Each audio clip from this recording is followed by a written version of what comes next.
Hello and welcome to the Sonic Cinema Podcast. My name is Brian Scuttle. Thank you for joining me at www.sonic-cinema.com as well as the Sonic Cinema Podcast YouTube channel.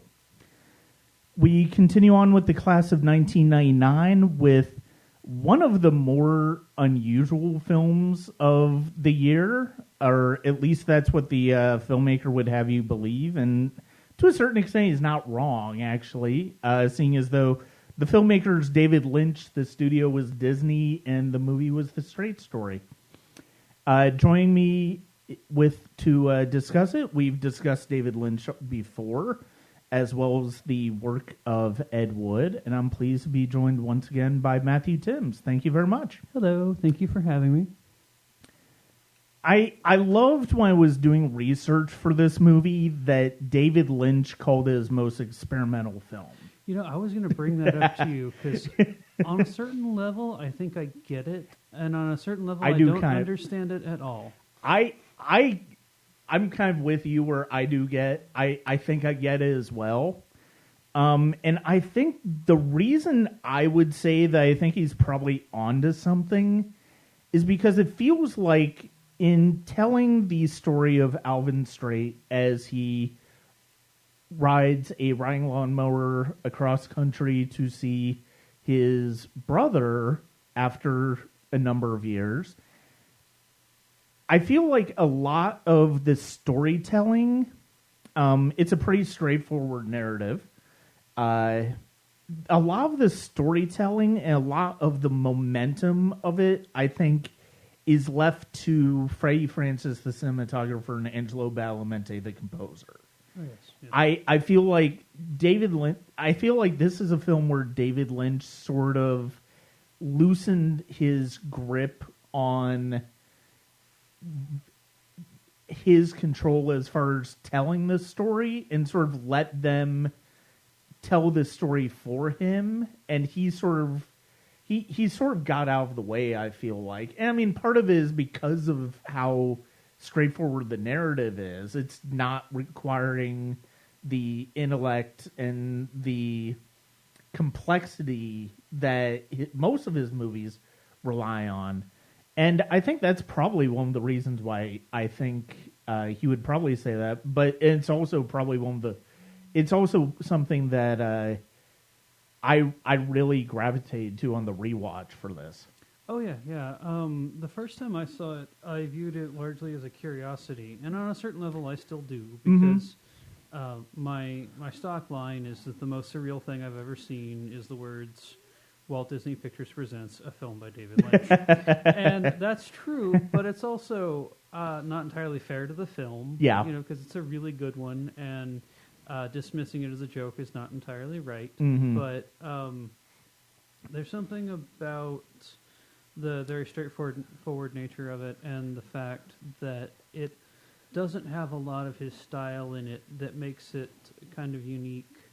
And I love that you can still see hints of it. You still got the shots of the road, even though it's during the daytime, and you've still got some of that small town weirdness. You've still got some of that kind of thing happening, but it's done in a very different kind of context. Yeah. As a first-time viewer, I would like to contribute that it does still require the patience of a David Lynch movie. Yes. And for those of you who remember our Ed Wood episode, this is my wife, Bailey. She's come mostly to snark and heckle. I also have the attention span of a squirrel on speed, so any movie does require a bit of focus for me to pay attention, especially if it's slow. And I love the scenery of this movie. I love the fact that nothing really bad happens to our character. Yeah. Especially with the setups for it. Like, there are setups for that girl to rob him. There's setups for all these bad things that would typically happen in a road movie. And none of it does. It does not lynch. It does not lynch at all. But he does have his touches to it, but it's a Lynch movie in the sense that it requires a certain amount of patience. But everything else, I could watch this on ABC at 8 p.m. on a Saturday night in the 90s. It would have happened. Well, and the thing about that's interesting, and I didn't think about it till we watched it together, is that there are so many things that in a different movie the plot would have turned very differently. Right. And it's actually kind of fascinating how this narrative is devised, because it's not at all what you expect. There Yeah. are so many times where, excuse me, you think something's going to go desperately wrong and it doesn't. But there's still that tension there. Like, you see the amount of money he's got with him, and you know that that's not all the money he has in the world, but he's living on a fixed income, so that money means a lot to him. Yeah.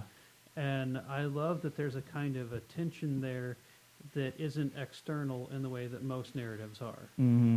Like, one thing that fascinated me, and I was just thinking about this yesterday, so many things use that Joseph Campbell kind of structure, the hero thing, and there's so many movies where you can just follow it as the movie's going along. You're like, okay, here is where the hero is presented with his call to action, here's where he ignores it, says, I don't want to, blah, blah, blah, blah, blah. And even, other really wonderful movies follow that pattern so closely, and this movie kind of doesn't at all. Mm-hmm. Like, he decides, okay, I'm going to go see my brother. I don't know how, but I'm going to do it. And then he figures out how. And everyone tells him not to, and he keeps going. Yeah. And things get in his way, and he keeps pushing forward. And it doesn't follow that kind of structure at all. It is not the hero's journey. I just realized this is a sports movie. This is totally an underdog sports movie. It follows those beats perfect. I hadn't thought of it in those you terms. think he's going to fail, you think he's going to fail, and he pulls through and wins in the end. This is David Lynch's sports movie. Huh. Well, I'll be damned. And it's funny because of the fact that I actually just a couple of days ago I posted my podcast for Any Given Sunday, the Oliver Stone football movie from '99, and that's a movie that is very much a sports movie, but it doesn't. That one I feel like to a certain extent that one sort of it doesn't adhere to it tries to adhere to the sports genre, but at the same time it feels like it's above it in a lot of ways too. It's Any Given Sunday is almost more of action movie isn't the right word, but like an intrigue movie. Yeah. Like you're not quite sure what's going to happen here. You know there's going to be a turn. I've seen the movie once and I remember that much. So Yeah. my commentary is done at this point. I've seen 4 sports movies. One of them is Rudy. And was Lucas a sports movie? Do you know Lucas? It counts, yeah. Yeah. Mm-hmm. So I've seen 2 sports movies. The other is probably the Mighty Ducks. Yeah, or something. I had a crush on all of the Ducks. I was in the right age group. Yeah. The Mighty Ducks can have my heart. And you remember, what was it the second one where they brought the girl in who was really kind of a heavy hitter? I never saw that one. Oh, okay. But the other one, Sandlot. Sandlot is another sports Okay, movie Sandlot, yeah. Okay, so and you're up to I saw 5. that under duress. Yeah. I have a brother and sister who are 15 and 17 years younger than me, respectively. And the Sandlot came out around... Right.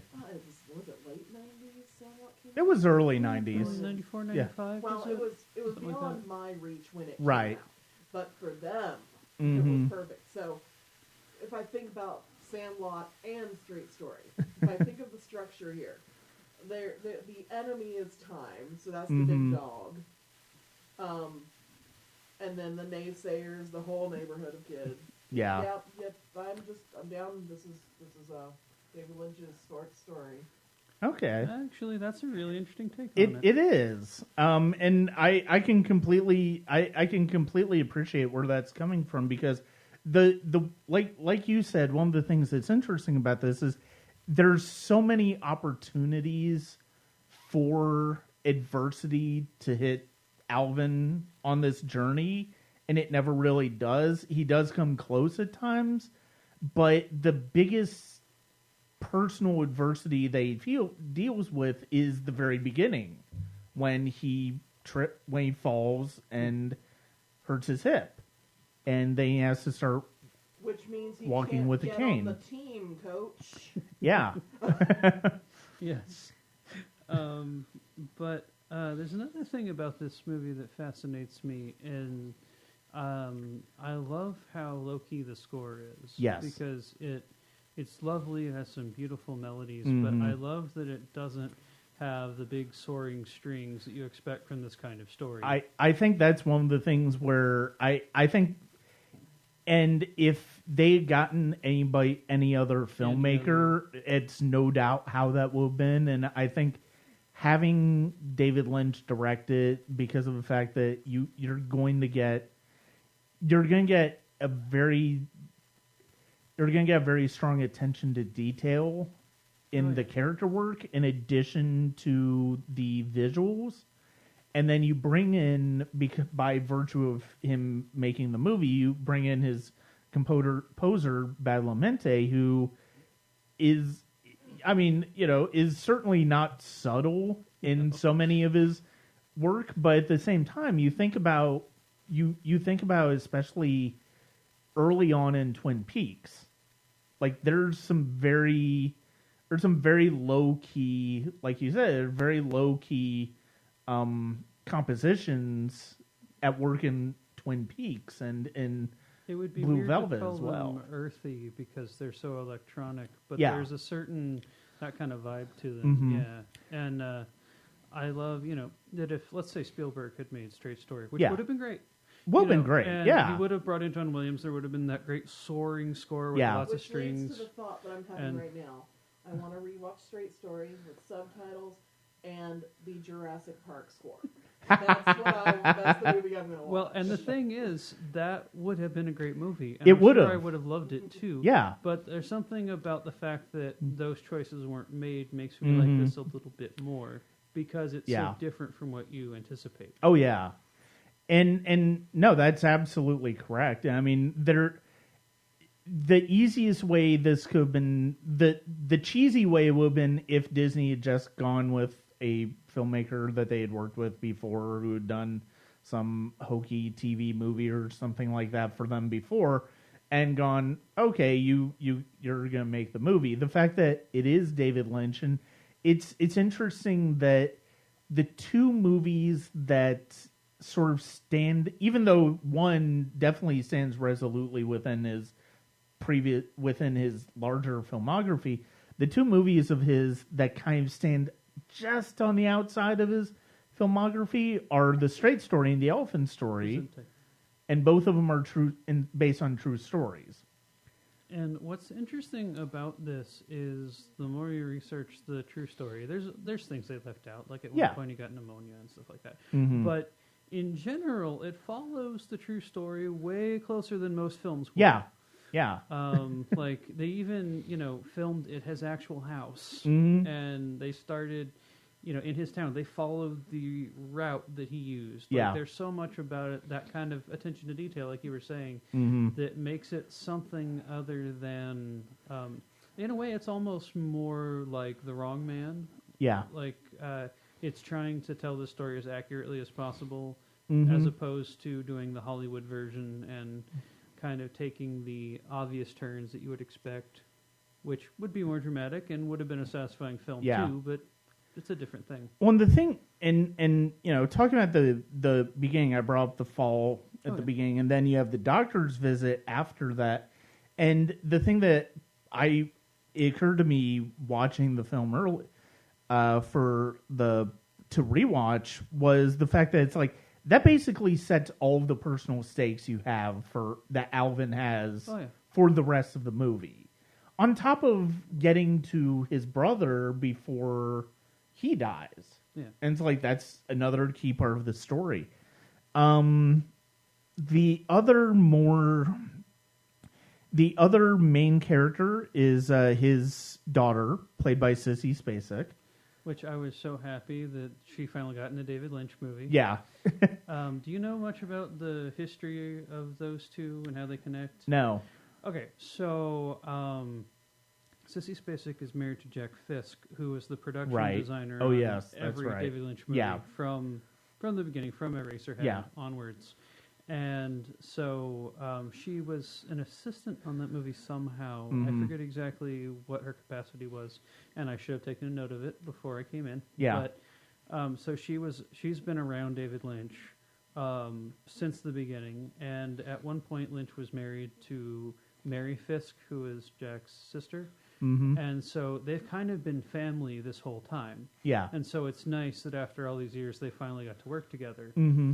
And it's weird. There's so many kind of connections throughout their careers. Like, Jack Fisk was the production designer on another favorite film of mine, The Phantom of the Paradise. And that's how Brian De Palma met Sissy Spacek, which led to her being in Carrie. Okay. And I don't know 100% if Carrie is what led to having... I'm sorry, who played her mother in it? I just lost it. Pippi Laurie. Yeah, Piper Laurie. Piper Laurie. I'm sorry, I just lost that. But yeah, I'm not sure if that's what led to Piper Laurie being in Twin Peaks, but there's a connection there. And I honestly do not care one way or the other about modern gossip. I don't care about who stepped out of the apartment without their engagement ring, but I love knowing how people are connected. Like, if you, like, I'm just always kind of fascinated, like, okay, how do Chris Hardwick and Rob Zombie know each other? You know, like all these people are connected in weird ways. It just fascinates me. Yeah. There's such a warmth to her in the few scenes that we see her in, and because she doesn't go on the trip with Alvin. And that could easily have been a very thankless role because another actor would have probably done a little too much with the tics, and another actor might have been tempted to overdo it to really make a show of it. Yeah. But she played it very subtly. And What you're saying is another actor may have been paid in scenery that they could chomp upon. Yes. She did not do that, which is... I mean, for that kind of character, in general, it's really easy to ham it up and go over the top, which is a disservice to the real person. Yeah. And I think she did an excellent job in that regard. Like, I don't know if we can quote that line from Tropic Thunder anymore in our... Oh, yeah. But, there's reference to it in pop culture. Yeah. But admittedly, I mean, at first the vocal tics in particular, they grate on me a little bit. But again, there's such a warmth between her and Richard Farnsworth in this movie, and it's just beautiful. And you see the depth of her feelings for her father, and the concern that she has for him, but also a level of support. Yeah. Did you just get choked up a little bit, Matthew? A little, yeah. Okay, good. Yeah. But there's pretty much this is one of those movies that could have been a disaster in the wrong hands. Yeah. Every turn of the way, because when you don't have those, since this is almost all character based, when you don't have those character relationships, that could fall apart. And the performances are so subtle, especially Richard Farnsworth. Yeah. And so I've talked a lot about how I'm not particularly into awards, you know, and I don't really care so much about who wins what, because there's so much politics behind it, so much money. Oh yeah. But I really do think he should have won that Oscar, and this is one of the few sticking points I really have. I do think, I probably feel that way more now rewatching the film than I have at any other point. And there were ton of amazing performances this year. Like there really were. That was like all of those categories were stacked to the hilt when it came to the acting categories.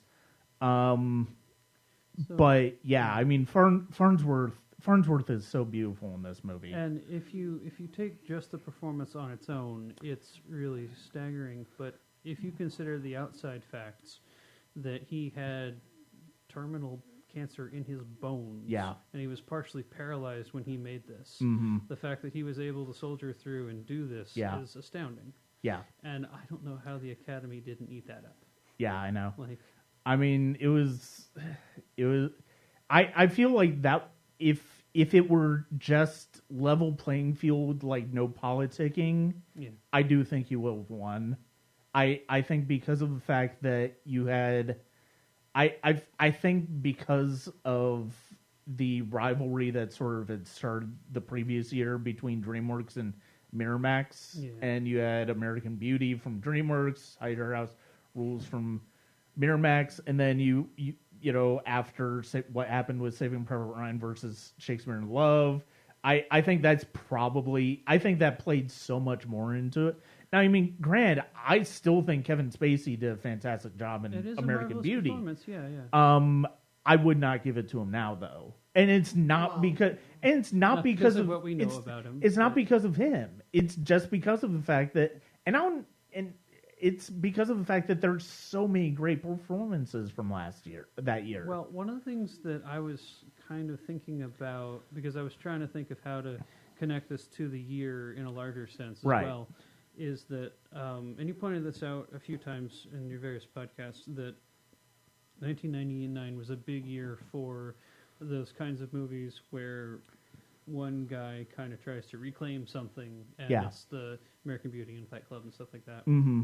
And a lot of those movies, when I think about them now, which isn't to say they're bad movies, but that aspect of it rings kind of hollow to me, Mm-hmm. because these are characters that have some really enormous kind of privileges, and they've had Yeah. all these breaks in life, and they're just chucking it all for some... Well, and it also boils down to the fact that they're approaching it completely wrong way. Very too. selfishly, yes. I mean, it's all completely selfish the way they approach it. And it hurts um, people around them. yeah. But And But in this case, we have a person who is very stubborn and probably Mm-hmm. makes a lot of fairly poor decisions along the way, because it probably would have been smarter just to take the lift when it was offered to him. yes, Because it's, I wrote it down actually. It's a 4-hour, 48-minute trip by car. yeah, And so I'm sure there's plenty of people he could have hired, or Yeah. some kind of deal he could have made, because you Mhm. see every time he gets in trouble, people come out of the woodwork to help this guy. yeah, And it's kind of amazing how much that that thing Mr. Rogers has said about looking for the helpers. Every Mhm. time he was down on his luck, somebody came out to help him. yeah, But he was dedicated to doing it his way, and people respected Mhm. that. And that's a very Midwest thing too. Just Yeah. kind of, this guy's stubborn and we dig Mhm. it. and the thing is, it's like that is actually a very that is actually a really great comparison, because I mean, you think of the performances that in American Beauty and Fight Club and Mhm. Office Space, all of these people who represent to a certain extent a particular view of masculinity, trying to reclaim their personal masculinity, albeit in very selfish ways.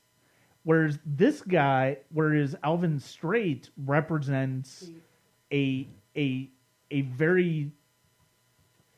very traditional form of masculinity, but at the same time he's arguably the most sincere person of the bunch. Oh, definitely. And I would say in the end, if you take the arc of the whole movie, Office Space probably comes closest to Yeah. that, because in the end he does find the value in working. Yeah. So, that's probably fairly close. Mhm. But he is definitely the most sincere and the most traditional. And that does sort of dovetail nicely into something I wanted to get into. And I'm not even sure what words to use for this, but I love how traditional this movie is, and how, Mhm. I don't want to say conservative, because that's got a political connotation, but I love how very Mhm. wholesome it is. Yeah, that's one of the things that really that I really identified with it, particularly in this rewatch. I love the fact that it is very wholesome. Like you said, like people come out to help him. It's not like they're not necessarily admonishing what he's trying to do. They're not saying, "Oh, why are you doing this?" They're not trying to talk him His out of it. friends They're kinda trying to skated a help little, him. But yeah, And that's even one of the that came from things a place that's of concern.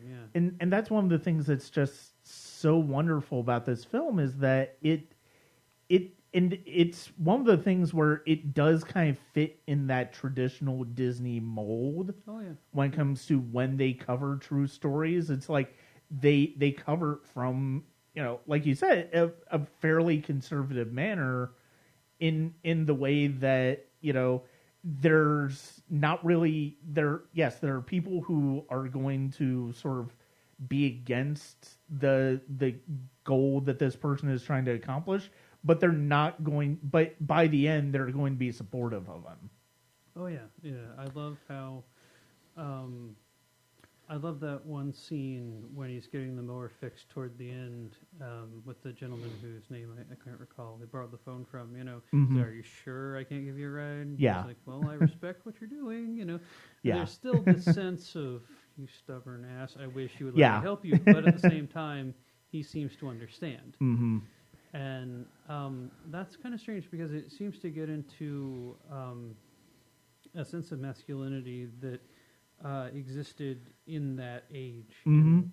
And the thing is, we're talking about a story that happened in the 90s. Yeah, 94. It's not like it was ancient history by the time this movie was made. It was 5 years after Yeah, it's it was made. pretty quick turnaround Yeah. for based on a true story kind of movie.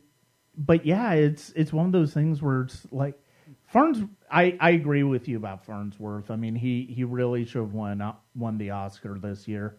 I'm grateful that he was nominated. I don't think I saw it until after the Oscars and all that. But at the same time, it's rewatching it. God, there's such a light in his eyes. Yeah. To realize how much physical pain What a torture that must have been he for him. was in during the entire production is like if I were in that type of pain, I don't think I would be able to focus that much on my work. Oh yeah. I don't think that would be possible. And it's so beautiful what he does, the way his speech about Rose's kids and what happened to them It's is heartbreaking. it is, and it's probably, and honestly, like I don't want to bring up the ending right now, but the fact of the matter is, this might be my favorite ending from '99. It might be my favorite ending from '99. It's just such a perfect. It's such a perfect conclusion to this story. And without getting too much into it, that also kind of fits with the thing we were saying earlier about another filmmaker probably doing too much, where something subtle works very beautifully. Yeah.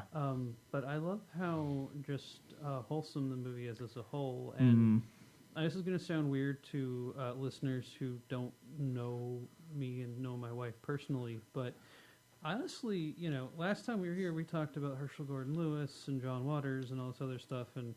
But at the same time, there's a part of me that really loves these kinds of wholesome films. Yeah. That really loves Frank Capra and that kind of thing. And I kind of wish there was a little more of that now. I mean, one of my favorite films is Ernest and Celestine. It's a gorgeous I like film. cute, Yeah. adorable, wholesome things. But I also absolutely love and think Cannibal Holocaust is the greatest film ever made. So, But so many family. It's hard to find a G-rated film these days. Almost everything. Very few exist. Like very few exist. It's almost always we saw PG. the Addams Family, and it wasn't G. Yeah, it was and PG. It was really good, yeah. but it still had a few farts and a few kind of risque things. And I don't think it was anything that would harm a child, but I think the only thing that's G is the Disney nature stuff. I think so. Yeah. It's a G. And I honestly kind of wish that some of that entertainment were more present for the kind of audience that want to see it. Like, I'm not a huge we were recently, because we had watched Dolomite Is My Name. Bailey and I were talking about Rudy Ray Moore and Tyler Perry and how kind of amazing it was that this one guy had found an audience that was really desperate for content. But so many people didn't see. At least comedic content. Yeah. Because, I mean, in that film, it's highlighted very clearly that what's funny to America on the whole does not necessarily fall into a particular demographic. And I think that the G-rated family film demographic, or let me correct that, feature film, non-made for TV, not Disney or Hallmark Channel, Right. does not have a niche right now. Yeah. That's a niche that needs to. I know Won't- what kind of movie we need to start making. All right, yeah. Except we'll never be able to do it. Yeah, because who's going to give us money? No, it's more. Can you keep me from writing a not scary weird? I don't think I can. No. But like, No, you're absolutely like right. Even the big family films by Illumination and by DreamWorks stuff, they're essentially just pop songs and farts glued together with some kind of premise. Yeah. And a lot of them are fun. I don't want to diss them completely, but they're so missing. Help me God if I see another minion. No. But they are missing a certain wholesomeness, and Right. like, the Hallmark Channel and things like that have those kinds of movies, but they're not as carefully made. No. A lot of them feel like they're kind of fast They're forwarding. the lifetime of. Yeah, instead of Yeah. exploitative Wholesome movies, they're wholesome. Well, yeah. I mean, it's instead of men are evil, it's non-Christians are Yeah. evil. Money is evil. And Yeah. the messages are very simplistic, and it feels Yeah. almost like they're kind of fast forwarding through all the character development to hit specific points. Oh, yeah. to give their commercial break. Yeah, I mean, I'm Kirk trying to. Cameron gets a paycheck. Yeah. Yeah, and I mean, I'm trying to think of because up until The Incredibles, the Pixar movies were rated G, Yeah, and and I think Cars was the first Cars was rated G. I think that sounds right. Yeah. But yeah, for the most part, since that first Incredibles, and for the most part, they've been rated PG. And for don't, a and while. Don't get me wrong. Like, there's some amazing things. Like Toy Story 3 is, I still think, one of the best movies I've ever seen. Mm-hmm. Toy And Story 4 was Yeah. really good. surprisingly good Yeah. Shockingly, for almost. number 4. Yeah, Yeah. But it, it had no reason to be that good, but it still was. Mm-hmm. But it's still, it wouldn't hurt to do something a tad less, with a tad less peril, just Yeah. for that kind of Yeah. audience. Or even,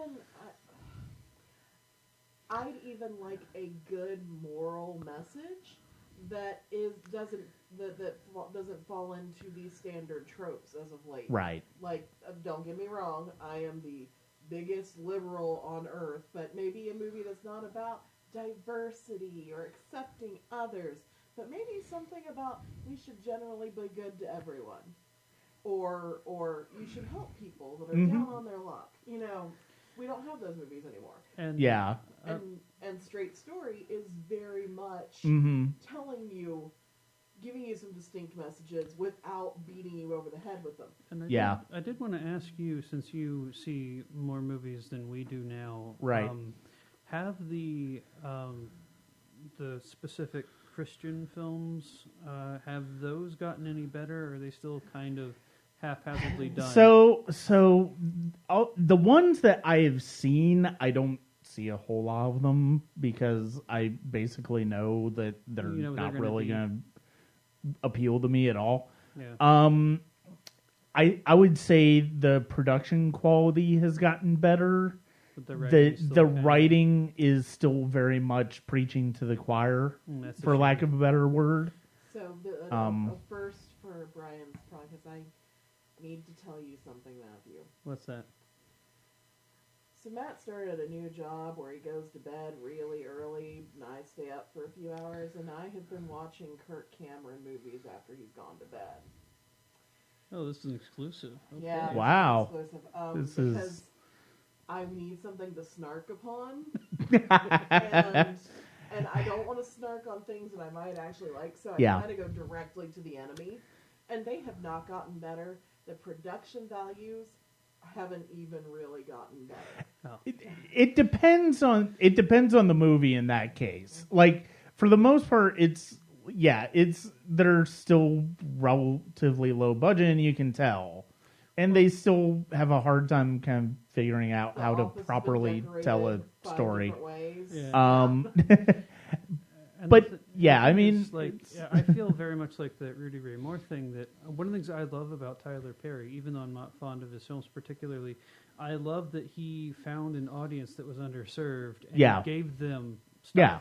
And I think it's really wonderful. He's been able to build this empire out of people that were largely forgotten. Right. I just wish that the Kirk Cameron movies and things, I wish they were a little less preachy and a little more thoughtful and a little more careful. Oh yeah, and about how they I've had present it. discussion about this with a friend of mine on his radio show. Actually, over a year and a half ago, we talked about Christian films. I've had him on the podcast a couple of times. We talked about Dogma earlier this year, and the Omega Code. Still haven't seen that one though. It's wonderful. You can find it on YouTube Okay. for absolutely free. That Some of my tells you favorite movies are yeah. there. Yes. I'd be very curious to hear what you have to say about that. So and the thing that he's somebody of faith. He's basically liberal, but I mean he was raised in the southern religious experience, and one of the things that we talked about was the fact that it's like that this whole the Christian films that get made now basically fall into they're sort of another marketing tool for Christians as opposed to a storytelling device for filmmakers. And that's basically what they kind of boil down to, and I think he has a very valid point there. And we're bringing this up because of the fact that we're talking about we're talking about Straight Story, and it's funny because I can see a Christian filmmaker getting his hands on this film and just completely mucking it up in every way, Because shape, you or have form. to- Well, turning it into the light of Jesus leads him down this path. Yeah. And maybe there's a scene where you see something move subtly so that he ends up being or breaking to fall into the right people. Maybe there's a footprint scene, But what I love about this movie is that it's there. Like the Mm-hmm. idea that this is a man of faith is a part of the story, and it's a part of Yeah. what seems to drive but him. it's not a hammer. It's not No. hammered over your head. No. It's very simple. It's very, like he mentions, the preacher helping him with his drinking problem. Yeah. There's little hints of it, but it's almost like it's there if you want to find it, but it's not. It doesn't beat you over the head, and it isn't insulting. And I find like a lot of those. I love that these audiences have something they can rally around and enjoy, but I wish it were a little more opening to outsiders. Yeah. Well, I feel this is what confuses me about the latest fate of evangelical film. If we're going to call it, spade a spade. Sure, yeah. Evangelical film. When I was in the church, which was many, many years ago, our goal was to get more in the fold. Yeah. And it seems like these movies aren't so much about saying how great God is and you should come join, but more kind of like trying to advertise to the people who've already purchased it. Yeah. And it seems to me like that doesn't make sense because these, as was said earlier, these are marketing tools. You should be marketing to my audience. You should have a cancer survivor that finds God because she was alone all the time. I might actually fall for that because I'm a cancer survivor who was alone. Yeah. It seems so much like the audience for wholesome film could be so much bigger if they weren't just trying to play the hits. Right. Like I love the idea that there is one David Lynch movie that you can show to everyone in your family. Yeah. Like you can show from age 5 onwards. You've met my family. I could show them Eraserhead. They'll get it. Some of them. But I wouldn't show that to kids at all. No, that would be traumatizing. Well, that's why she wants to, because she hates some of her family. But no, I mean you're absolute. Well, I mean, and you're absolutely right about Christian films, and it's one of the most maddening things about them because of the fact that it's like all they're doing is basically they're selling the message for people who have already bought it. Patting each patting each other people on the back, saying, Yeah. hey guys, we're in this club, we did good, look how bad it is if you don't belong. Yeah. Well, and I don't. Oh God, they're every girl in high school. Every girl. Oh, I'm done. Something that I said to you kind of privately recently was, I don't want to get too into politics because we're in sort of an age where if we start, we're never going to talk about anything else. But it does seem like that's a kind of a pervasive thing in general, where a lot of people seem to want to talk about how good and pure their group is and how good they are in their group, but they don't really seem that interested in roping in outsiders and making others feel welcome. Mm-hmm. Would that be a fair thing to say without calling I think out too many people? I think that's a fairly accurate depiction of the times. Let's put this more in my. They are vampires, not zombies. Okay, Yeah. To put it more in Bailey's terms. Yeah. They're being vampires, they're not being zombies. Zombies want everybody. And their tasty brains. But yeah, there's something that I feel like there's a good, wholesome quality missing from, and I think I wanted to kind of pivot back, just bring us back to the movie more, that it's, at first, the idea of David Lynch doing this movie sounds insane until you really get into it, and then you realize that he's the perfect person, because this is very much the area he grew up. This is, he was from Montana. This is very much the kind of people he knew, the kind of family he had. He has a respect for that. And Dude's an Eagle Scout, for crying out loud. Oh, yeah. I mean... and I have to be honest with you. Eagle Scouts are the best kind of people. Yes, they are. And there's enough in this room to contest to that, Yep. But, and, in my personal life, I've, because of political reasons, I've distanced myself from the Scouts since I got that.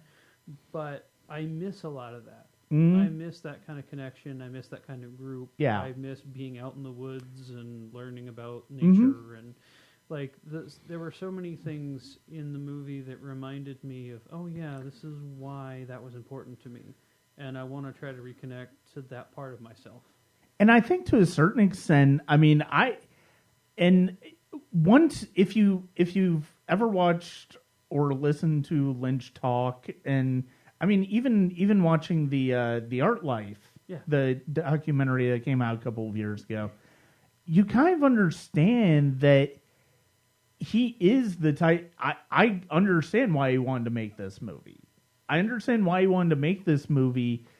I also understand why he likes making movies like Mulholland Drive and Inland Empire. This is it. I think this is it's a very interesting itch for him to scratch. Yeah. Now, this was actually, I don't know if David Lynch understood this at the time, but this was apparently done very purposefully. The producer and co-writer, Mary Sweeney, was his longtime editor. Yeah.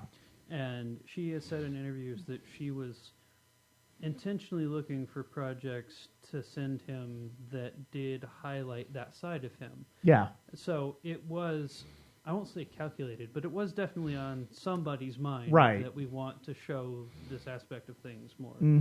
And a lot of the critical response of the movie was very positive, partially for that reason, because they were coming off of Lost Highway, and some people were saying, oh, that movie's tried too hard to be cool, and this and that. And then they see this, and they see it as a breath of fresh air. And the thing is, it's like, I think, what we were talking about as far as the ideas of, portraits of masculinity that we were talking about from this year, I think that's kind of how it fits into the year of 1999, but it also fits in to that year because of the fact that it's a filmmaker taking a swing that people don't necessarily associate with him. Oh yeah. And I think that's one of the more exciting things about this movie too, is that it really has Lynch completely confident enough in his craft to do something that's like, okay, this is something that really means something to me. I'm interested in this story. I can make this interesting for somebody. And I like that it does have a couple of touches of weirdness. Yeah. There's a little bit of that, the small town weirdness. There's like the scene with the deer that I Yeah. love. I would even say the scene with the brothers Oh yeah, yeah. for fixing the lawnmower, and that's one of my favorite scenes in the entire movie. The way Alvin, gets them to, sort of lower their price. It's very and it's direct and very honest. Yeah. Like how much of that was working and how much of that was fighting. And Yeah. and the thing that's great about that scene is the fact that it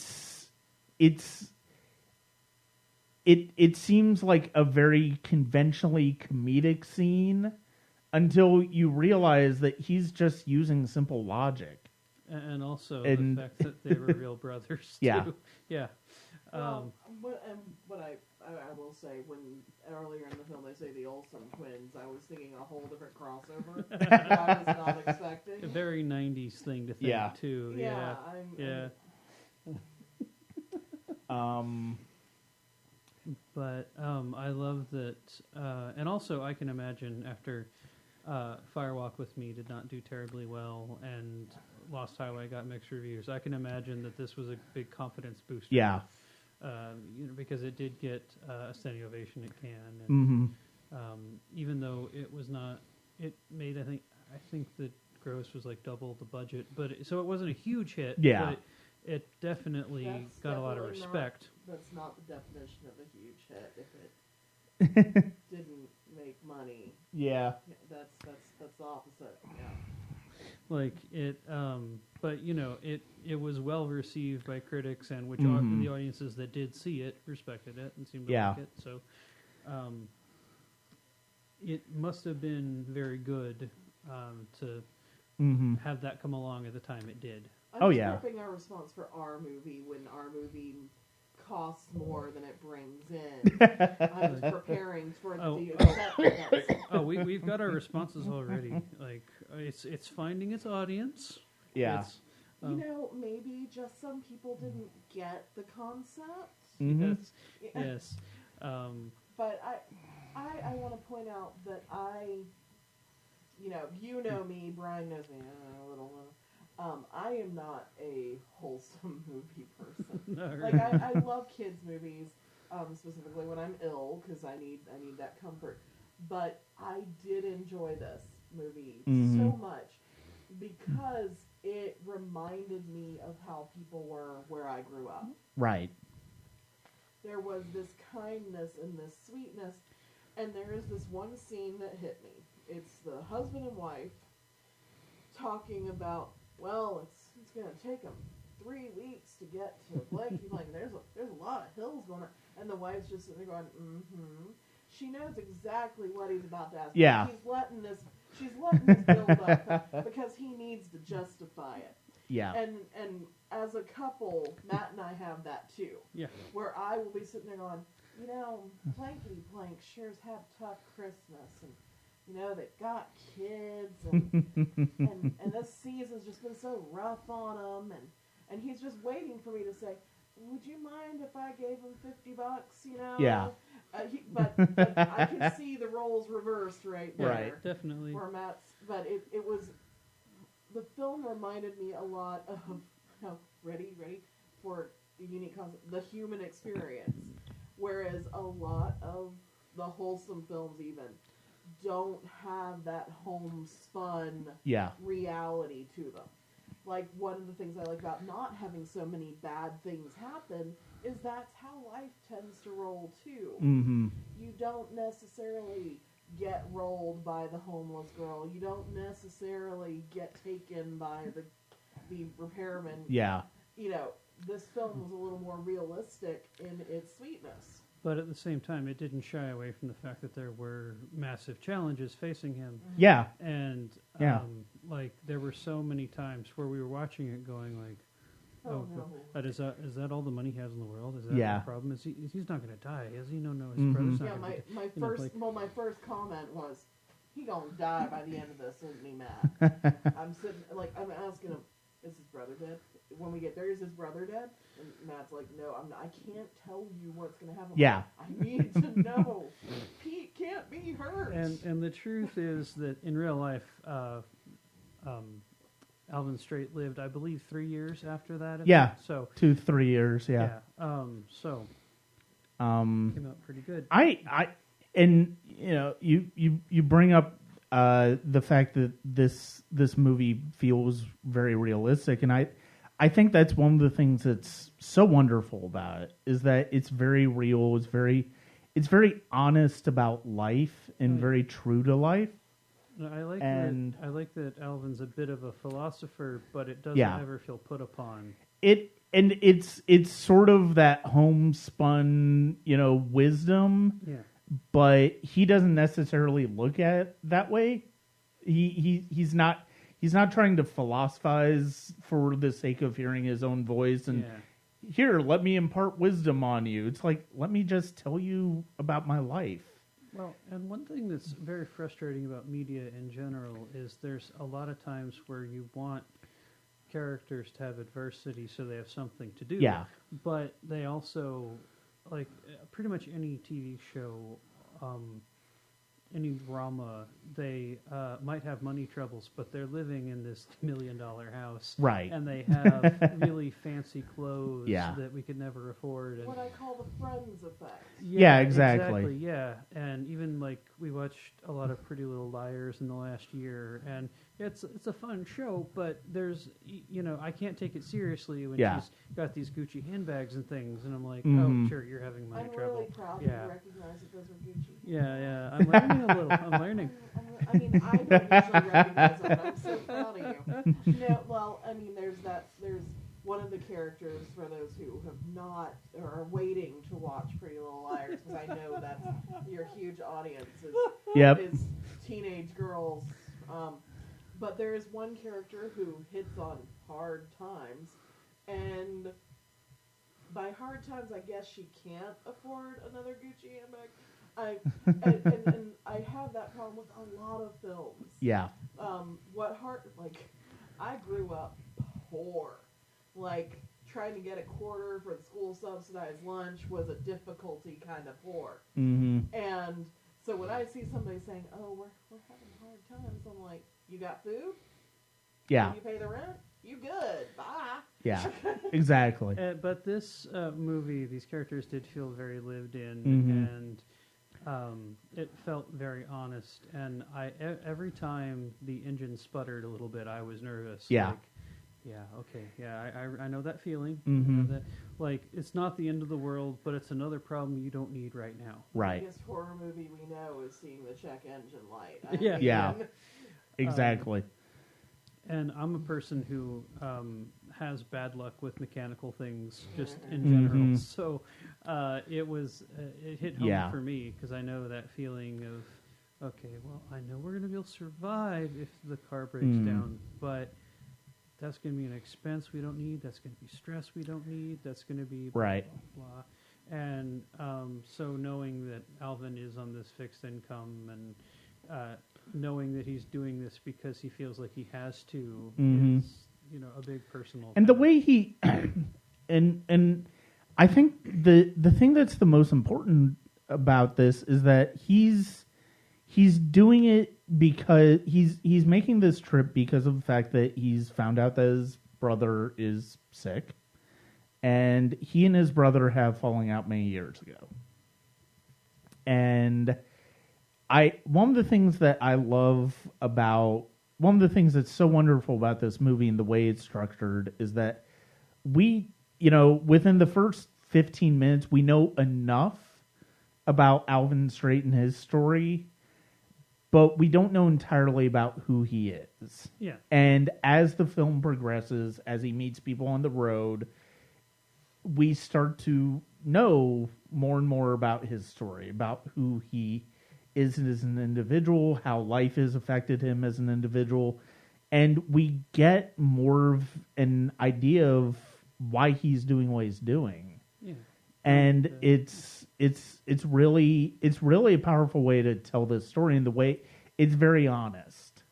Well, I can't remember if I said this when we were talking about Ed Wood, but something about the way Alexander and Karaszewski wrote that movie. It's almost like you meet the adult Edward when the movie starts, and you get details about his background as it goes along. And that's very much like what happens when you meet a person in real life. Yeah. You hear stories about their background, you hear stories about their family, their friends. You're with them for some of it, but some of it you hear about. And I feel like that kind of structure helps us get to know these characters on a more intimate level, because it feels like getting to know them in real life. Yeah. It is the opposite of a hot, crazy girl, where you learn a lot up front and you still ignore the red flags. Well, and the thing is like Alexander and Karazuki have a gift for that. I mean, we just saw Dolomite is My Name together, and that was another Alexander Karazuki biopic. Same kind of structure. It's the same thing, and I mean, People versus Larry Flint's kind of along the same lines. Man on the Moon is the kind of same along the same lines, and Straight Stories, and even I would say The Elephant Man is sort of similar in that vein. Yeah. Because I mean, you start off with John Merrick, how he looks, and then you get to know the individual. And the layers kind of come as it goes along. It's like Tinder. No. No, not at all. That's what I bring to this podcast, is the occasional really bad joke. We should have a drummer. I do need a drummer. Yeah. But I do agree that getting to know these characters is worth the whole price of admission. It's getting to learn them. That I had dreams. I have weird dreams in general about anything I watch before I go to bed. I sleep to Futurama. We're not going to go on with those. But I dreamt about the character I call Pete. His name is Pete. I refuse to accept any other name. But I had dreams about him, and it was organic. It felt like somebody I knew that I had met that just popped up. Yeah. And I think there's something, I don't even know how to say it, but it does feel almost like a sense of family. Yeah. And that is one thing that I've noticed among filmmakers that I really follow and care about, is that they create a kind of family within the production structure. Like David Lynch uses people over and over again, and in this case, like with Sissy Spacek, he literally brought family into the movie, and the same thing with Kevin Smith and John Waters and Martin Scorsese to a large degree. Yeah, although he's had a very long career, and he's expanded that family to a certain extent. I mean, he's starting to bring people back with The Irishman and De Niro and Pesci's. I'm very excited to see that. Yeah, I can't wait as well. But I love the idea that you're sort of building this stable of people to work together. And one of the things about the film is it's very pro-family, but a lot of people don't have, for various reasons, they can't reach out to their family. Yeah. So it's nice to kind of build one. Like, if you don't have one, build it. You find people that you can jive with, and you create a sense of a community and family. Yeah. And I don't know if you saw any of the pictures from when David Lynch got the Oscar at the Governor's Awards, but, there's Isabella Rossellini and Laura Dern and Kyle MacLachlan sitting with him. And, like, there's this small bit of his family there with him. Yeah. And I kind of love that these aren't people, they just work together once. And these are people that are brought into the fold and brought back time and time again. Yeah, and it's and the thing is, it's like Alvin, to a certain extent, it's like you kind of feel like he's building memories of it. You feel like he's going to remember these interactions that he has along the way to get to his brother for the rest of his life. Yeah. And people are going to remember him. Yeah. And it's going to be more than just, hey, do you remember the crazy guy in the lawnmower? But it's going to be like, that's Alvin, that's our friend. Yeah, like the backpacking girl. Yeah. And you feel like he's probably going to remember her for the rest of his life, and she's going to remember that interaction. And perhaps one day, she's going to be sitting with her kid and telling the story about this man she met at the worst day of her life. Mm-hmm. You know. And that the scene at the campfire there is my favorite scene. I Yeah. think it's really, really marvelous and beautifully played. That's the scene I paid attention to. Yeah, it's definitely one of my favorite scenes in the movie as well. I can't really go past. I really, the ending just killed me in this rewatch. The first time I had seen it, I really liked it. I enjoyed it. I thought it was a good movie. This particular time, and I mean, maybe it's because of the fact that I'm considerably older than I was then, and I've experienced more, and I have definitely different perspectives on life as well as movies and what they're capable of. And the ending of this movie just floored me. It's so simple, it's so beautiful, just the way he does it with the two actors. Oh yeah. And I was hoping we'd get to talk about that a little bit. Yeah. Because this is another example of where a different filmmaker would have turned in something that's completely satisfying, but Or saccharine. It would have Yeah. been saccharine. or it could have been like he could have the big strings and he runs onto the porch and they hug but this is much more honest, and I love that moment where he looks at the lawnmower and kind of figures out that you got here on that. Yeah. Like you can see the wheels turning in Stanton's head, like. Yeah. And the enormity of what that means. And, maybe they're not ready to forgive each other just yet, but he understands the depth of that and how important that is. And the brother, as you mentioned, is played by the late great Harry Dean Stanton. Yeah. Another David Lynch, favorite. Yeah. And it's just such that scene is just so perfectly acted by those two, and it's true to who both of the characters are. Yeah. I mean, and granted, that's the only scene we have of the brother, but it's true to the image of the brother that we carry with us. Yeah. Throughout what Alvin says and, how Alvin talks about his brother. And I do love that there's that sort of motif of the stars that carries through the film, but you don't realize till the end why it's important. Yeah. And so a second time through, it kind of starts to, okay, that's not just pretty. That has that's a part of the thread. Yeah. But it would be so easy to overdo that scene and to make it all happen too fast, and that's one of the things that since we sort of yearn for resolution, it would be very easy for them to I'm sorry, big tearful thing. But that's not who they are. There's a horrible version of that scene that could be done so easily, and it's the way that it ends, not with emotional resolution for the story that we've just experienced, but not necessarily emotional resolution for them yet.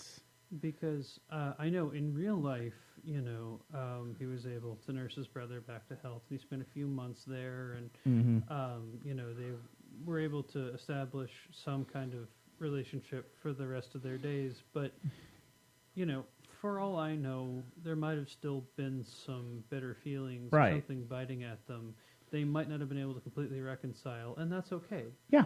Because that's the way real life works. Yeah. I had a secret fear that the way the film was going to end was the brother with a gun and shoots him. I knew the movie was too good and too wholesome to this point that something, I was anticipating something bad happening the entire time. Yeah. And I realized that if I directed the film, I know how it would end. Well, and the thing is, it's like that. I think it's a credit to Lynch that, based on his reputation, you wonder the first time you see it, where's that Lynchian turn going to be? Well, and I would argue the scene with the deer is Yeah. the best example of that, and that's something I feel very much like. That's very much in my experience. Like I haven't had every week the same thing happen, but Tell the truth.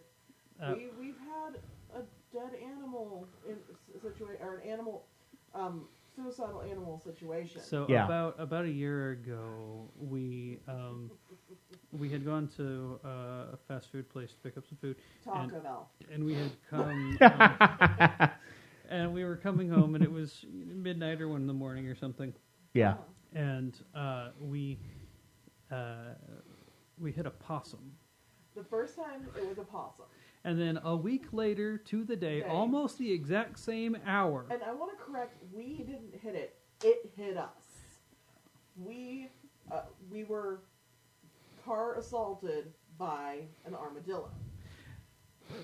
So, 2 weeks in a row, same day, same time frame. Different side of the car, though.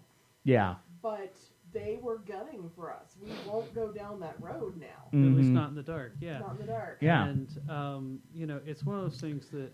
It was a personal sympathy moment I never thought Yeah. I'd have in a movie. but it spoke so much to our experience, like, oh yeah, that does happen. But Yeah. it also spoke to the experience of anyone who has lived out in the sticks, because I grew up more in the sticks than you Yeah. did. Mhm. There were spots where you knew you couldn't drive fast because a deer would run out and hit your car. I've Yeah. tried Yeah. everything I can. I've tried blasting public enemy and honking the horn, and I love. By the way, I love that he takes the deer, he cooks the meat, and he keeps the antlers. Like there's Yeah. something about that, just that practicality that I think is marvelous. Right. It's just kind of understanding that, well, I don't want it to go to waste. Yeah. So, okay. Yeah. Well, and that venison was probably delicious. Yeah. Just Because saying. you've just been having like canned hot dogs that whole I time. mean, Mhm. Yeah. canned hot dogs this whole time. Having real life meat would probably be just delightful. Mm-hmm. Yeah. I want to speak to the economy of this character as well. He knows what he needs for the trip. He packs it accordingly. And as far as we know, as the audience of this story, he's never done anything like this before. Right. So another thing that I really appreciate is that this character does remind me of my grandfather, Mhm. who would be able to say, without having ever done this thing, what needs to be done. I need Yeah. this much gas. I need Mhm. this much Mhm. food. I need. Yeah. And it's a beautiful thing that he does this, and and as far as we are aware, other than the repair, he doesn't run out of anything that he needs. Mm-hmm. Yeah. Yeah. There's no scene where he says, "Oh, I forgot to get gas." No, there's no. He is budgeted for what he needs as Yeah. well. He even has a little extra money because he probably knew he'd need a repair down the road. Mm-hmm. And the way he haggles Yeah. Yes. I. that scene The grabber scene is the makes best. me Yeah. think that he very well knew precisely what his budget would handle, Right. and he knew when he met these twins what to do. Yeah. Yeah, there's, I think, but there's also that sense of it's obviously a parallel to him and his brother. And Mhm. so thematically it fits on those lines. Oh yeah. Mhm. And without getting too into something that's too unpleasant and too personal for such a nice discussion, Bailey and I both have family members that we are estranged from for various reasons, Mhm. and it's disheartening to know that we might not ever be able to resolve those issues. Yeah. It might not be in the cards for us. Mm-hmm. And so on a certain level, it's nice to live vicariously through them and Yeah. think, okay, well at least they can pull it out. Mhm. They can make it work. Yeah. And there's such like that. I think the like it kind of makes sense because I mean we talked about we talked about Lynch last year. Yeah. We were talking about we talked about Blue Velvet, primarily Mulholland Drive and Inland Empire. And it's funny because of the fact that like this came in between of Lost Highway and Mulholland Drive. Yeah. And it's like Lost Highway is arguably one of the films where his particular sensibilities for the surreal don't really work quite in the same way that we would hope that they would. I mean, I do think they work better than I certainly remembered experiencing it in 97, but I mean, I'm more familiar with Lynch now and more familiar with the way he tells stories. But I don't know, it feels more as much of a technical exercise than it does a narrative. I can agree with that, yeah. And then you look at Mulholland Drive, and it feels like the emotional part of the storytelling is kind of carried over. Has carried over from the straight story, in addition to the narrative challenges that he presents himself. Well, and that kind of, in my mind at least, I don't know if the listener will follow this at all, but makes kind of a nice way of getting into another thing I wanted to mention is that even though critics don't seem to talk about it much, a lot of David Lynch's career, especially now, is about aging. Yeah. And the third season of Twin Peaks in particular, aging is a very big part of it. Mm-hmm. And some of the characters die, and some of the actors who played the character, they don't die on screen, but they died after the series was made, before it premiered. Yeah. I like he doesn't shy away from that aspect of Mm-hmm. things, but he also doesn't make a big neon sign proclaiming it. Well, and I think that's, and we talked about Farnsworth. We talked about what he was going through during the movie, the fact that he sadly took his life shortly after, I think, the Oscars. I believe it was about that time, yeah. It wasn't long after the Oscars.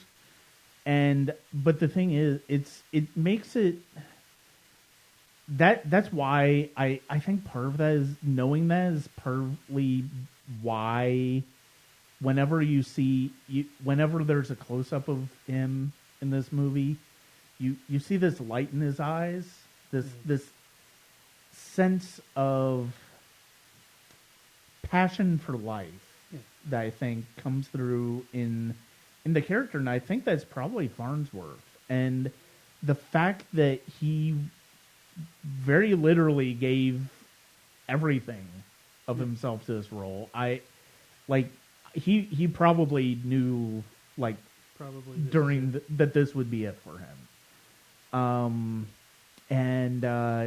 It's just such, the fact that he really gives everything he has, and he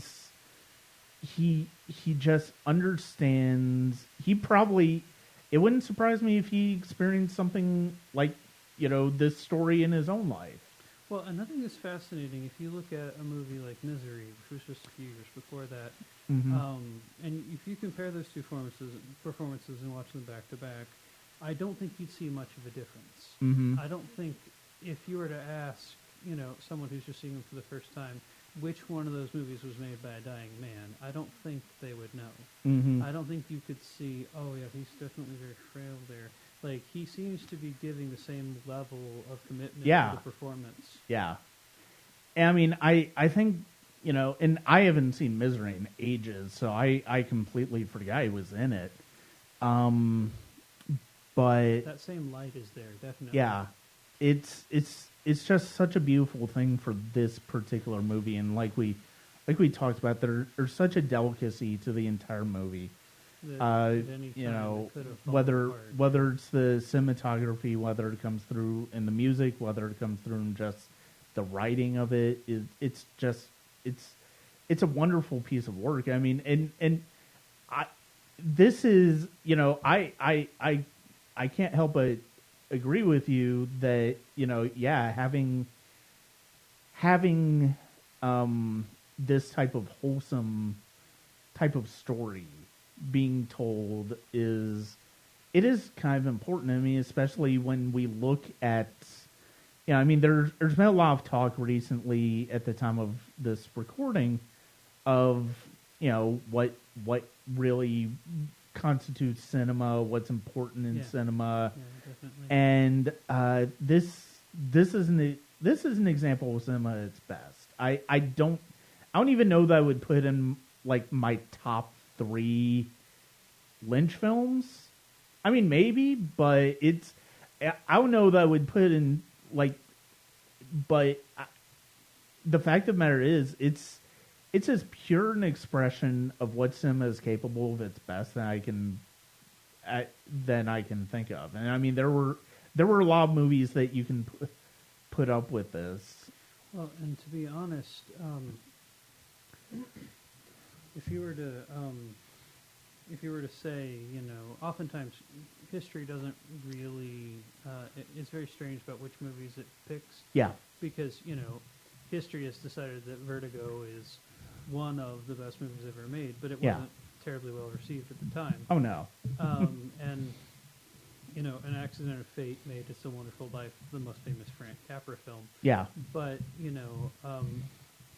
it's sort of interesting. This movie might get buried over time, or it might kind of eke its way out as a very pure thing, because it doesn't have the same kind of baggage that other Lynch films do. It doesn't have the attachment to a property that Dune does. It doesn't have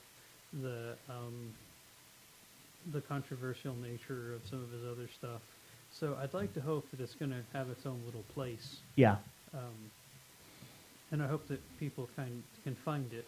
And, I would be very happy if people who aren't film nerds would see it too. Yeah. Because there's a very wide audience that would enjoy it. If Oh they yeah, knew about absolutely. I mean, I and it's funny because of the fact that I feel like I could, it's like I feel like I could recommend this movie to people who would not really appreciate anything else in David Lynch's career, and They might like some. they parts of they the would movies, they but would yeah. really love this. Yeah. And that's something we talked about earlier as well. And this is, and that's part of the reason that I wanted to make sure that this was represented in this retrospective of 1999, because of the fact that it's a swing by a major filmmaker who is working outside of his box and outside his comfort zone to a certain extent, in a way that you don't really expect. And I mean that kind of like that kind of is the type of movie that really stands out. But the thing is, if you look at it in terms of everything else that came out that year, it's like there's a lot of, like, it's easy to see why this movie sort of gets forgotten. Yeah. Even though it's from a filmmaker of Lynch's regard. And it also had, Disney. Yeah. doing it, but it's not animated. So. Yeah. And let's be honest, Disney's live action films have had a shaky career. Yeah. I mean, if you log on to Disney Plus, you can tell that. Yeah. I hope that one day they decide to add this to Disney Plus, because so it could find an audience, because of the fact that I think it is one of the best movies that they've put the company's name on over the past 20 years. Definitely. That had nothing to do with Marvel or Pixar or Star Wars or anything else. It's the only kind of like standalone thing. Yeah. And like you said, I mean, their live action is, shaky at best. And I mean, sometimes it's delved more into the popcorn and more into known properties and stuff like that after this, because we had Pirates of the Caribbean and Haunted Mansion. It's like we had that period where they were trying to basically make, it felt like they were trying to make every ride at Disney World Don't forget the Jungle Cruise movie next year. Oh yeah. That's right. Which admittedly does look fun, but yeah, I mean, it's one of those things where it's like the fact that Disney produced this, and the fact that Disney, there's a lot of things to criticize Disney about as a company, and quite frankly, they kind of deserve it. I mean, they really do. But being able to put money behind a filmmaker like David Lynch to tell this story when they could have, like I've said, they could have just gotten anybody who had made film for them in the past 10, 20 years before this, and it's like they get a good film. They get a good film. They could probably have made some money off of it. Maybe even a great one, yeah. But I don't know that they would have gotten one as good as this is. Not quite as heartfelt, probably. Yeah. And before we wrap up, because I know we're kind of heading that way, Mhm. one thing I did want to mention is that I love that it got a little bit to the story of veterans. Mhm. We have coincidentally just happened to watch it on Veterans Day because it was the best for our schedule. Okay. But so it was on the back of my mind, like that. The conflicts themselves were kind of long, so it's hard to pinpoint an exact year. But Yeah. we're roughly about the same distance now from Vietnam that they were from World War II Yeah. at the time this story happened. And it's kind of amazing that it hasn't defined the generation quite as clearly as it did for them. Yeah. And it's astounding now that we have people who are entering adulthood who have never known the U.S. not in some kind of conflict. Yeah. But again, it isn't quite as much of a generation-defining thing. Right. It's something we kind of hide away. Well, and the thing is, I mean, it's funny because of the fact that, I mean, to not get too deep into it, it's like, yeah, you have the greatest generation with, World War II, you have the baby boomers in Vietnam.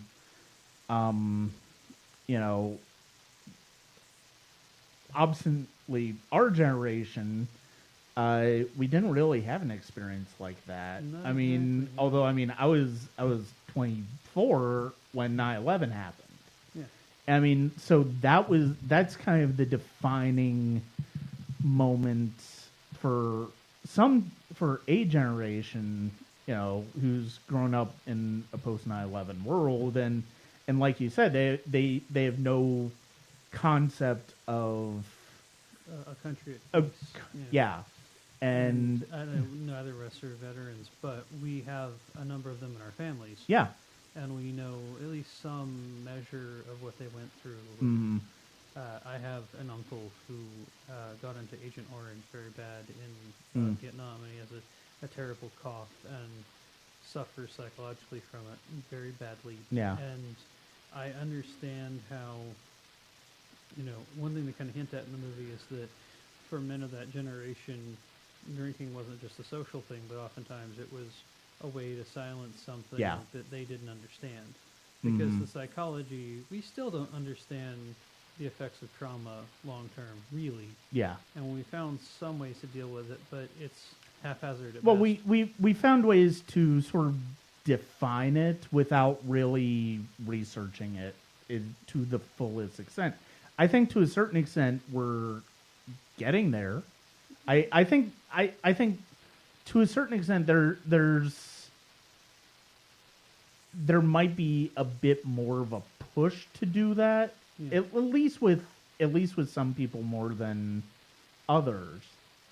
But I mean, we've certainly, we've there have been ways that people come to define it.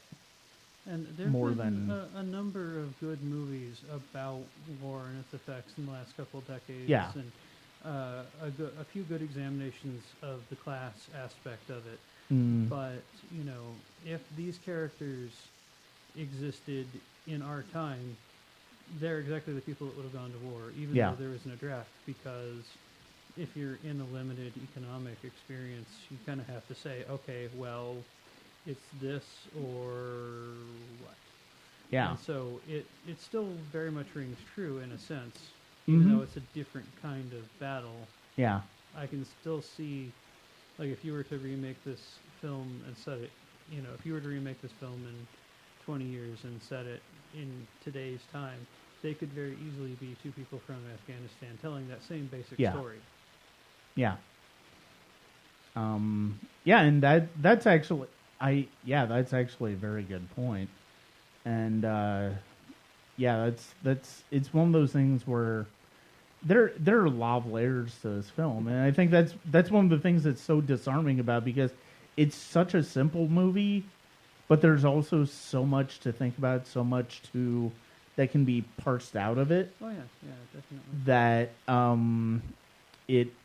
it works in a way that we don't necessarily see coming. Yeah, and I feel like in a way we're not adequately prepared to talk about it because the more we talk about it, the more we realize there's so much in it. We probably should have watched it 5 more times to get prepared. Well, I mean, honestly, it's like you could say that about so many of the movies any movie really. It's like you could, it's like you can even watching it like 2 minutes ago, like 2 minutes before, like if I had just finished it before recording this, it's like we probably will, I probably would have been like, oh my god, this is, and then I'll watch it again, and it's like, I wish I had said that. Maybe we should re-record this every year. We'll just watch it again. Yeah, we'll be like George Lucas and change his movie every time he.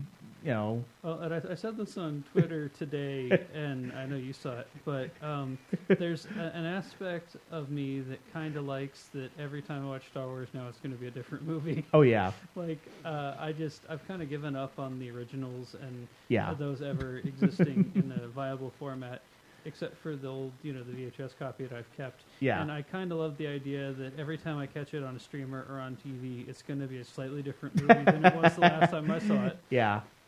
And the thing is, it's like you and I will, if you and I watch this 20 years down the road, we're going to see something. We're going to feel something different than we do now because we'll be closer to that, to Alvin's age. Yeah. And we'll live more. And I think that's one of the things that's so. I think that's one of the things that's great about re-experiencing movies. And that's one of the things that's kind of great about allowing time apart from revisits because of the fact that, I respond somewhat sarcastically to your, that Lucas is sort of going beyond the whole idea of, well, the movie's different because you're different and all that stuff. He's working on a different, he's playing chess while everybody else is playing checkers with that concept. But at the same time, that is, and it's something Ebert talked about. Like he saw, when he wrote about La Dolce Vita, like La Dolce Vita meant something to him in 1960, and then 20 years later he watched it. It meant something else to him. 20 years later, it meant something else to him, and it's because of his life experience. I remember. Penn Jillette said something very similar about Last Tango in Paris. He said the first time he saw it, it was just all about sex and this beautiful woman. And the second time, and Brando wasn't even in the movie. And then somehow, when he sees it again 10 years later, Brando's there and he's talking kind of crazy, and then sees it again 10 years later, and all of a sudden everything Brando says is making sense. Yeah. And, and like, I can't remember exactly what he said, but it's the same kind of idea that some movies are a different movie every time you see them. Mm-hmm. And it's not because the movie changed, it's because as long you as have. It's not Star Wars, Yeah, exactly. But yeah, there's definitely something else you bring to it. Mm-hmm.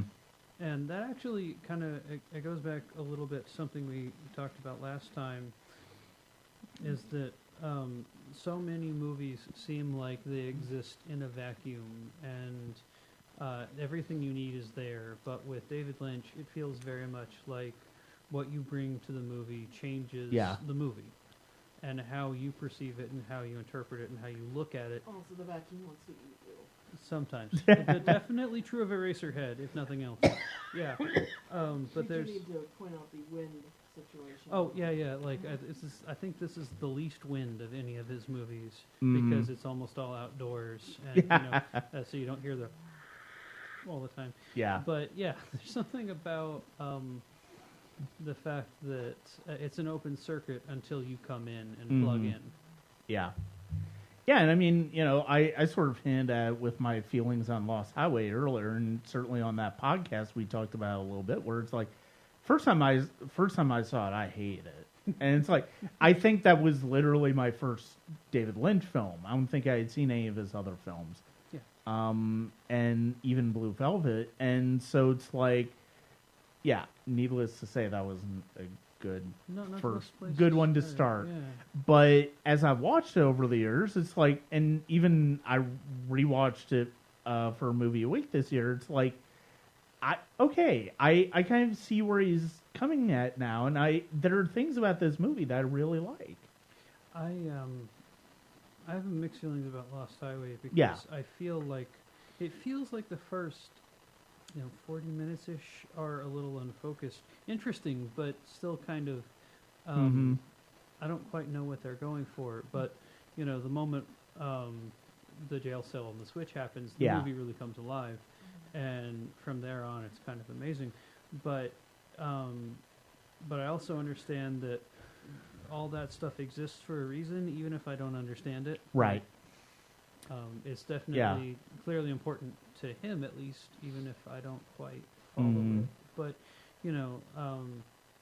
but that's definitely a movie I look at differently each time. And I don't know if Bailey wants to talk about it too much, but we were talking about with the third season of Twin Peaks, it feels almost like that was a Rosetta Stone for all of his works in a way, and like it feels almost like if you figure that out, you can figure out all of them. Yeah. And there was a sense that that season changed the way I look at some of his films too, because I used to have this view of it like, okay, well, this is but no, maybe it's a different, this new information changes the way I look at these other things. Right. Yeah. And that I feel like that's a pretty good place to wrap up. I think so, yeah. But thank you very much for joining me once again. Thank you I know we have other ideas that we've talked about. We haven't really started to flesh them out yet. Hopefully sometime in the future, once I'm done with this exhausting. Once I'm done with this exhausting project that I will never do in this content in this way, shape, or form again. I do like the idea of doing other years like this, but maybe just taking a different. Taking a different perspective, taking a different format of approaching them as opposed to just each episode devoted to a movie, basically getting people to maybe talk about the year in general and sort of how that broader trends and things. Yeah, that could be so. Interesting. That's. I can only talk about caboodles from 1999. But anytime you need someone to speak at length on Cannibal Holocaust. Well, or you can talk a lot about American Pie because you watched that a bunch of times. I can't talk a lot about American Pie. I worked in a movie theater at the time, Yeah. so American Pie and My Best Friend's Wedding were the two movies I slipped into the most. So yeah, I know way more about either of those. And I think I've watched each of those once, maybe twice. Yeah. So. And you're picking up the slack for me. I am picking up the slack for 2 whole movies. Yes. Well, I mean, I've regularly said my favorite movie is Cannibal Holocaust, but the scariest movie I've ever seen is Jesus Camp. So which fits back to something we were talking about earlier. Yep. We all got to tie it in. Yeah. Yep. But it was a delight to be here and chit chat and snark. A lot of snarking. There's been some Twitter snarking, which you can find me at moral_decision on Twitter. Shameless plug. Oh, don't worry. As soon as this episode goes live, we're going to tweet all about it. Yeah. I mean, Twitter snarking is my best skill. If I could get paid. Yeah, that and you snark and you watch Go Bob Briggs, and that's pretty much your Twitter activity. Yeah, that is my Twitter activity. Hitting on girls of horror too. That's telling Barbara Crampton how pretty she is. Yeah. I do tell Barbara Crampton how pretty she is at least once a week. Melissa Rose too. Yeah. Barbara Crampton seems to age backwards, and that fascinates me. Yes. She's like the Benjamin Button of the horror world. Yeah. Or we're going to start a whole new show. Yeah, exactly. But Matthew, thank you very much for joining me. Thank you. Well, that's going to do it for this episode of the Sonic Cinema Podcast Class of 1999 series. Thank you to Matt and Bailey for joining me on this episode. It's always great to talk to them about movies in general and just about different ideas about movies in general. It's always fun. We're not at all interesting in any other aspect. Nope. It's true. Hit me up at patreon.com/SonicCinema for more. Come December, I'm going to be posting little videos about the respective films in the Skywalker saga in the lead up to the Rise of Skywalker. So check that out. Coming up on the Class of 1999 series, this is going to get really exhausting really quickly. If I get all of these episodes done, we've got more, including Paul Thomas Anderson, Michael Mann, Harold Ramis, even. That's going to be a fun discussion. But for now, this is Brian Scuttle. Thank you very much for joining me at www.sonic-cinema.com.